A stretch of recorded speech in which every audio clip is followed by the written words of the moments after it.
Ao que está assentado sobre o trono e ao Cordeiro sejam tributadas ações de graças e honra e glória e poder por todos os séculos. Missão Evangélica Boas Novas. Programa Boas Novas. O que jamais passou pela mente de pessoa alguma em toda a história do gênero humano, salvação eterna, vida eterna de graça, sem participação humana nenhuma, é o que pregamos, porque é isso que significa o Evangelho da Graça do Senhor Jesus.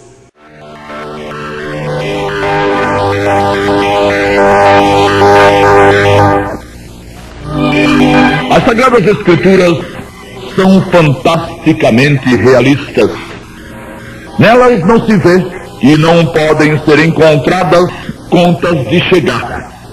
Nelas, o que é, continua sendo, considerando os limites da justiça, do equilíbrio, da equidade.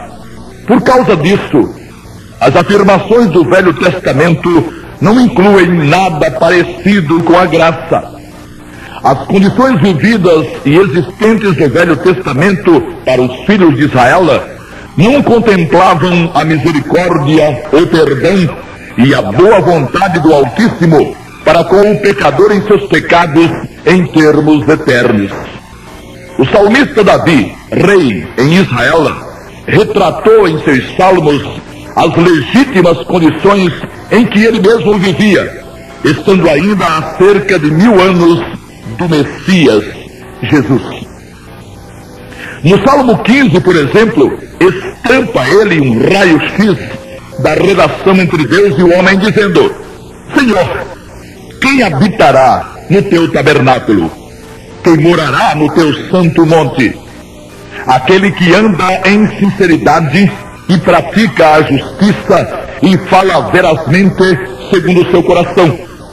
Aquele que não difama com a sua língua, nem faz mal ao seu próximo, nem aceita nenhuma afronta contra o seu próximo. Aquele a cujos olhos o réprobo é desprezado, mas honra os que temem ao Senhor.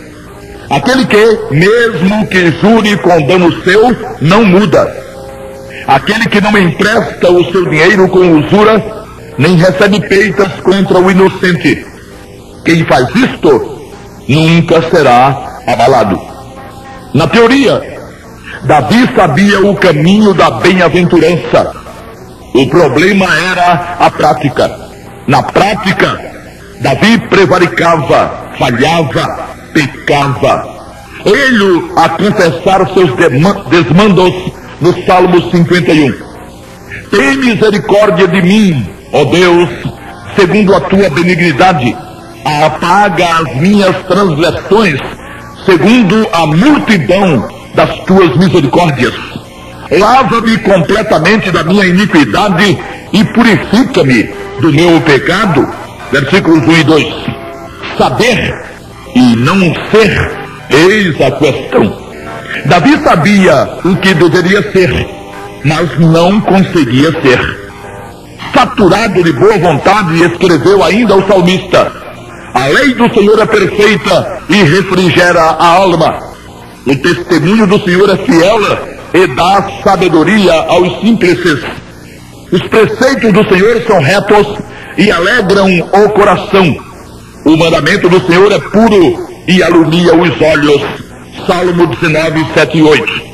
Sim, mas de que adiantou a ele? A lei do Senhor é perfeita, sempre foi. Só que ficar olhando para ela, amando-a e tentando cumpri-la não resolve nada. Davi o sentiu na pele. A lei foi dada para ser cumprida, para ser observada, sem que um só tio ou um só jota fosse desobedecido nunca. Tentar guardar o sábado, ou transformar o sábado em domingo e também achar que o observa, não faz sentido nenhum. Pobre Davi, que não viveu depois da cruz. Pobre porquanto, mesmo sendo quem foi, um instrumento de peso nas mãos do Senhor, teve que fazer afirmações e súplicas como as encontradas ainda no Salmo 51. Esconde a tua face dos meus pecados e apaga todas as minhas iniquidades. Não me lances fora da tua presença e não retires de mim o teu Espírito Santo. Torna a dar-me a alegria da tua salvação e sustém-me com um espírito voluntário. Versículos 9, 11 e 12.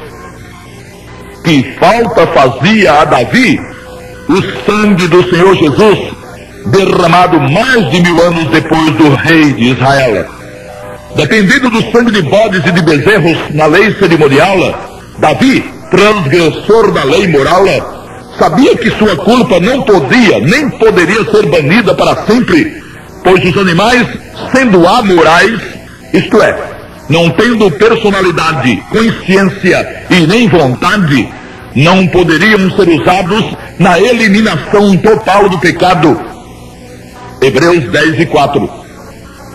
E o pior é que hoje, mais de 1950 anos após a morte do Salvador, muita gente de Bíblia à mão ainda continua fazendo as mesmas reclamações e súplicas de Davi, como se nada houvesse acontecido depois dele. Apaga todas as minhas iniquidades, pediu Davi. Mas como Deus o faria? Lei é lei. Davi precisava não cometer iniquidades, mas ele não conseguia e sabia-se culpado diante da justiça divina.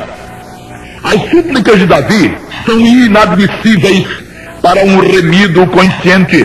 Aliás, são ultrajantes na dispensação da graça, muito embora muita gente dentro da graça, repetimos, as continue dirigindo ao Senhor Deus. Fazer, considerando o sangue do Senhor Jesus, o que era feito considerando o sangue de animais, só para quem não sabe mesmo o que faz. São situações distantes e distintas. Uma lá embaixo, a outra lá em cima, com a cruz no meio.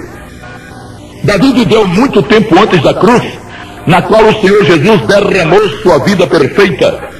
Davi viveu e morreu sem nunca ter sabido o que fosse o selo, nem o penhor, e nem o batismo do e com o Espírito Santo. Essas bênçãos eram impossíveis antes da morte do Salvador. Tudo o que Davi recebeu do Santo Espírito foram unções para desempenhar as tarefas que lhe foram delegadas. Era normal, então, o posicionamento do salmista e rei de Israel. Não lhe restavam alternativas nem opções. Unções era tudo o que ele tinha do Espírito Santo, mas remidos debaixo do poder e da eficácia do sangue do Salvador, que receberam o selo, o penhor e o batismo com o Espírito Santo, jamais deveriam proceder como o salmista. Não me lances fora da tua presença, suplicou. Uma súplica coerente para ele, Davi. Sendo que Deus não suporta a presença do pecado, era normal que Davi, sabendo disso, recorresse à misericórdia do Senhor para não ser jogado fora. Mas um remido com essa conversa, e o que é que ele pensa que o sangue do Senhor Jesus realizou em sua vida? Ou será que Deus emprestou o dom gratuito ao remido? Que nesse caso nem dom seria, e muito menos gratuito. Deixa disso. Que resta no espírito do remido da culpa do pecado? E se restasse, como poderia ele estar remido? O que é isso? Esse pessoal não raciocina, mas não é. O dom gratuito veio completo para o remido. Deus não providenciou nenhum tipo de paliativo, ou de quebra-galho, ou de solução provisória. A situação desesperadora do pecador requeria uma solução perfeita, completa e irretorquível. E cuidem-se os que, mesmo conhecendo as Sagradas Escrituras, principalmente os enunciados do Novo Testamento, vivem com essas conversas de um perdão para cada pecado. da necessidade de obediência à santa, justa e perfeita lei de Deus e da obrigatoriedade de uma tal de perseverança para a salvação, pois que tais coisas, além de serem uma afronta ao poder e à eficácia do sangue do Filho de Deus, são utópicas. Ninguém jamais obedeceu à lei, ninguém persevera, ninguém é justo em si mesmo. Tentar, muitos já tentaram e tentam. Conseguir que é bom, ninguém jamais conseguiu e nem conseguirá. O que Davi vivia e dizia não serve para um remido. Ele não era remido. Na carne, ele não alcançou essa bênção, pois morreu mais de 900 anos antes do nascimento do Senhor. Morreu mais de 900 anos antes do nascimento do Senhor. Só na morte do Senhor Jesus, Davi e toda a descendência de Abraão, todos os que haviam morrido debaixo da promessa do Salvador e nela crendo, foram remidos, libertados e transferidos para o paraíso, nos moldes de Efésios 4 e 8, que diz: subindo ao alto, o Senhor levou cativo o cativeiro. Ninguém sobe estando em cima. Jesus subiu porque houvera descido às partes mais baixas da terra, e no Hades pregara aos espíritos em prisão. 1 de Pedro 3:19. Admitir que esses espíritos sejam os incrédulos da carne também já é demais. E pregar a espíritos em profundo sono, que aliás nem lá estariam, permanecendo junto ao corpo, é lenda, fantasia, coisa que nenhum neurônio em relativa à atividade admite. Davi morreu crendo na promessa, mas sem vê-la e sem ter seus efeitos. O Senhor Jesus foi o cumprimento da promessa e sua consumação. Logo, não faz o menor sentido viver repetindo as angústias, as lamúrias e as necessidades do salmista, pois que isso não exalta e nem glorifica ao Senhor, sendo, pelo contrário, prova de desconfiança no seu precioso sangue.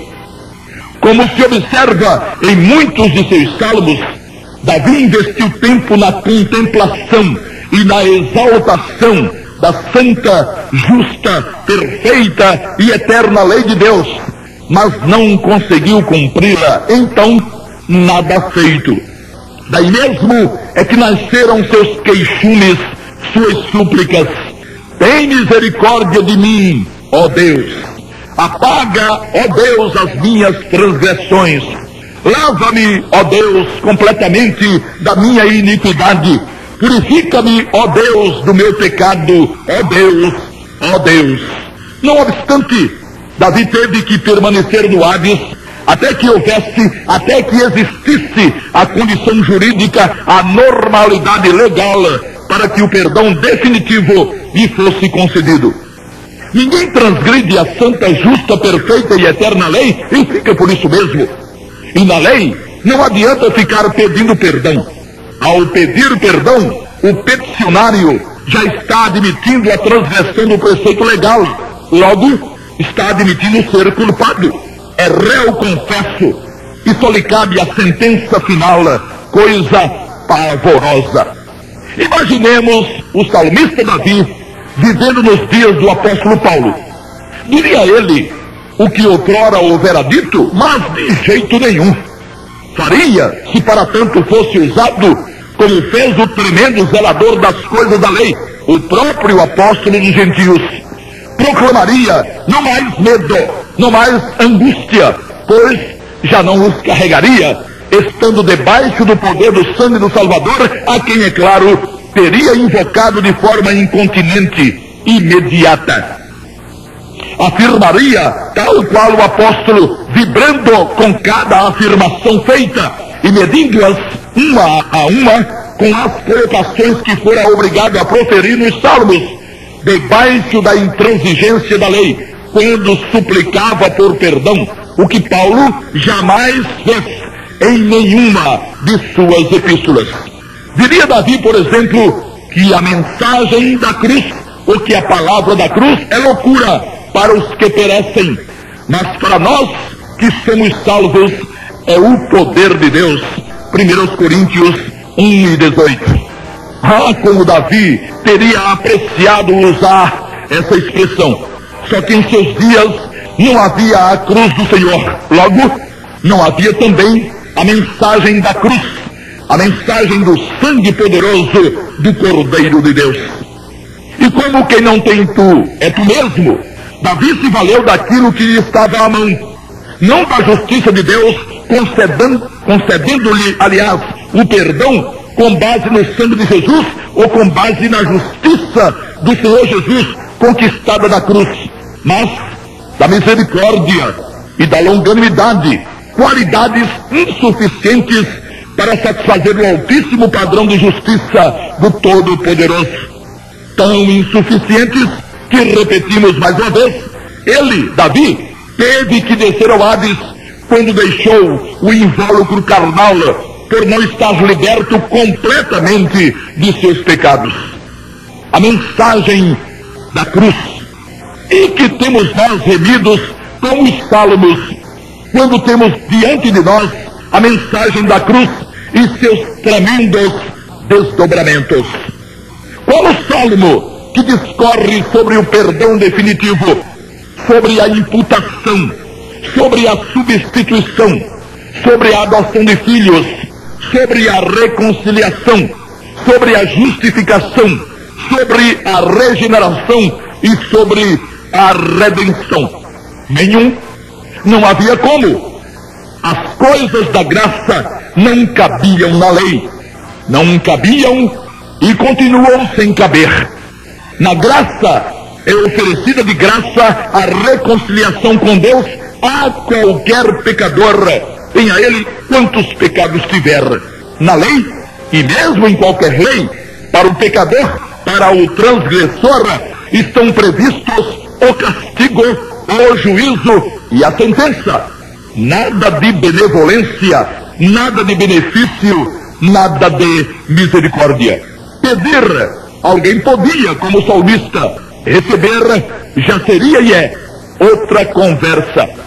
E como um justo não perdoa, pois cabe ao justo fazer e observar a justiça, Deus, em sendo justo, não perdoava e continua sem perdoar, mesmo se o quisesse ou mesmo que o quisesse, pois sua perfeita justiça requeria e requer que a injustiça seja e fosse banida de sua presença.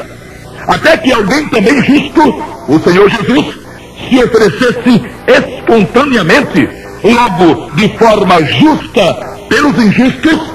Os injustos estavam destinados ao banimento, ao desterro, às trevas. O Senhor Jesus deu ao Pai, o credor, pois é contra ele que os pecadores pecam, o direito legal de perdoar o pecador ou o pecado de pecadores e mesmo assim continuar justo, o que seria impossível totalmente em outras condições, como na vigência da lei do Velho Testamento. O que Davi diria outra vez, ou melhor, Davi diria outra vez o que disse o apóstolo Paulo: todos pecaram e destituídos estão da glória de Deus, sendo justificados gratuitamente pela sua graça, pela redenção que há em Cristo Jesus, ao qual Deus, ou ao qual Jesus, Deus propôs para a propiciação pela fé no seu sangue, para demonstrar a sua justiça pela remissão dos pecados antes cometidos sob a paciência de Deus, para a demonstração da sua justiça neste tempo presente, para que ele, Deus, seja justo e justificador daquele que tem fé em Jesus. Romanos 3, 23 a 26. Justificação gratuita. Leia aqui, nem antes e nem depois. Como já se viu, não existe justificação na lei. Pecou, perdeu-se. Se alguém precisa de justificação, é porque não é justo. E se não é justo, é injusto. E se é injusto, não pode ter comunhão e nem paz com Deus, a não ser que seja justificado. E para a justificação Só existe uma forma reconhecida por Deus: fé, confiança no sangue do Senhor Jesus. O resto é simplesmente resto, sem valor algum. Quem quiser teimar, aproveite, porque o tempo está findando. A hora do vamos ver está bem ali. Deus, nos termos de sua santa e perfeita justiça, só pode conceder o perdão àquele que confessar a fé e confiança irrestrita no sangue do Senhor Jesus. Existem muitos falando no sangue de Jesus. Falar no sangue de Jesus, até os demônios falam. Depois de 1900 anos, no mundo ocidental, praticamente todos, de forma direta ou indiretamente, falam no sangue do Senhor. Mas quantos invocaram seu nome, movidos por uma profunda confiança nos efeitos de sua morte, quanto às questões eternas? Não muitos. A maioria está aí atrás de benefícios materiais, como cura para os males físicos, solução para problemas familiares, para o desemprego, para a falência econômico-financeira, para a falta de dinheiro, enfim, e vai por aí. Pode até confiar essa maioria no Senhor Jesus, mas como um magistral resolvedor de problemas mil. E levada a usar o poder da mente, a quarta dimensão, ou o pensamento positivo, coisas, aliás, que a nova era tem explorado grandemente, até chega essa maioria a conseguir o que deseja, mas não do Senhor. Em um mundo posto no maligno, que inclusive é o seu Deus, segundo aos Coríntios 4:4 e 1 de João 5:19, o Todo-Poderoso não haveria de estar agindo na solução de problemas imediatos de toda ordem e por atacado. Todo mundo que sabe que através das intercessões e súplicas em determinadas ocasiões e condições interfere o Senhor. Todavia, nunca, jamais, da forma como se diz por aí. Em um mundo que está para cair nas mãos do Maitreya, do Anticristo, não faria sentido essa enxurrada de bênçãos materiais que muitos alardeiam esteja o Senhor derramando. Mas, voltemos ao salmista. Não se ouve nenhuma citação dos salmos imprecatórios ou com maldições escritos no saltério, que é composto por 5 livros. E por que não? Porque são afirmações violentas que não condizem com o amor e com a graça, mas que eram legítimas nos domínios da lei. Na lei, o castigo vem tal qual a culpa, é o talião. Vida por vida, olho por olho, dente por dente, mão por mão, pé por pé. Deuteronômio 19:21. O salmista, por isso, fez as afirmações que ninguém repete, cometendo os que usam os salmos tudo quanto é incoerência e ficando a dever quanto à sinceridade. Quem recita, o Senhor é o meu pastor e nada me faltará, Salmo 23:1, deveria, por amor à verdade, recitar também, referindo-se aos pecadores, o que o mesmo salmista Davi escreveu. Ó Deus, quebra-lhes os dentes das suas bocas, arranca, Senhor, os queixais aos filhos dos leões, como a lesma que se derrete, assim se vão, como o aborto de uma mulher, nunca vejam o sol. O justo se alegrará quando vir a vingança, lavará os seus pés no sangue do ímpio. Põe acima dele um ímpio e Satanás esteja à sua direita. Sejam órfãos os seus filhos e viúva sua mulher. Sejam vagabundos e mendigos os seus filhos, e busquem o seu pão longe das suas habitações assoladas. Salmo 58, 6, 8 e 10. Salmo 108, 6, 9 e 10. E entre outras afirmações chocantes e destituídas de qualquer misericórdia, disse ainda o salmista: a filha de Babilônia que vais ser assolada.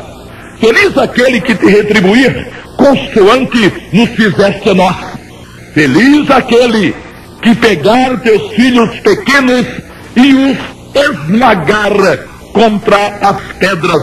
Salmo 137, 8 e 9. Os que dizem ser a Bíblia sua única regra de fé e prática, fingem que não leem e que nunca viram essas absurdas e violentas afirmações dos Salmos. E citamos umas poucas. Elas existem em número bem maior. Também os que imaginam seja a Bíblia cheia de incoerências, como muitos espíritas, principalmente Allan Kardec, Leon Denis e Cairma Chutela, de quem temos livros, não conseguiram discernir existirem dois momentos distintos nela, denominados de Velho Testamento e Novo Testamento, lei e graça. Não conseguiram discernir ou não quiseram discernir, pior para eles. Nobre ouvinte, não tente fazer charminho com o Senhor, dizendo que não entende, que não conseguiu ainda ver no sangue do Senhor Jesus poder suficiente para o perdão dos seus pecados e que por isso vive atrás da ajuda de Maria, das velas, das rezas, da guarda do sábado ou do domingo, da perseverança, das reencarnações, ou seja lá do que mais for.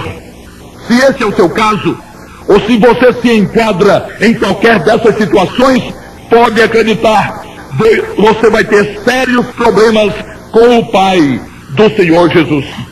Ou você acha que depois de tudo o que Ele permitiu que seu filho sofresse, depois de suportar ver o sofrimento e o sacrifício do Filho amado, Ele ligaria para nada que ninguém, como você, cheio de boas intenções pode ser, mas também cheio de pecados, fizesse? Homem, se enxergue. Está querendo enganar a quem? Está querendo tapear a quem? Logo, a Deus. Corra já para debaixo do sangue, invoque já o nome precioso do Senhor Jesus para ficar em paz com Deus, ou então continue como está e espere para ver o tamanho da desgraça em que se meteu. Aos remidos, graça e paz.